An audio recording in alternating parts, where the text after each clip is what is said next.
ఇక పరోక్షంగానైనా పరమాత్ముడి సేవలు అని చెప్పేసి ఒక ప్రత్యేక కథనం వేసింది.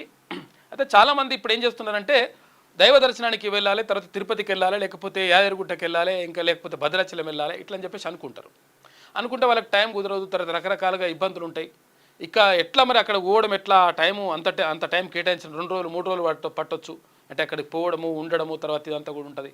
లేకపోతే దర్శనానికి టైం పడుతుంది, రకరకాల పనులు ఉంటాయి, వ్యాపకాలు ఉంటాయి, లేకపోతే ఖర్చుతో కూడుకున్నటువంటి పని, రకరకాలుగా ఉంటాయి అన్నమాట.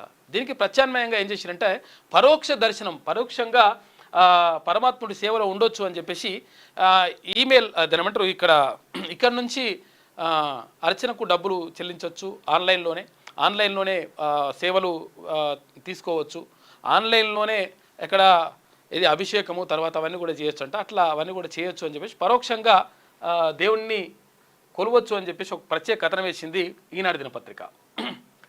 హైదరాబాద్లోని బాలచంద్ర భద్రాచలంలో జరిగే శ్రీరామనవమి వేడుకలకు హాజరై తలంబ్రాళ్ళు తెచ్చుకోవాలనుకున్నారు, కానీ ఆ రోజు వెళ్లేందుకు వీలు కాలేదు. అయినా సరే ముత్యాల తలంబ్రాళ్ళు ఇంటికి వచ్చేసినాయి. ఎట్లా అంటే ఆర్టీసీ వాళ్ళు తీసుకొచ్చి ప్యాకెట్ తీసుకొచ్చి ఇచ్చేసారు.